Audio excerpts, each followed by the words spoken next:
నమస్కారం. నమస్కారం మాస్టర్. అంతర్జాతీయ మహిళా దినోత్సవం నిన్న జరిగింది.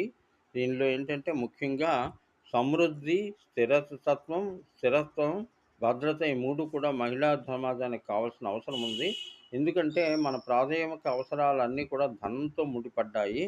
చాలీచాలని ధనం జీవితంలో కష్టాలను ఎదుర్కోలేక, నిర్లజ్జ బ అధిగమించలేక ఎన్నో బాధలు పడుతుంటారు.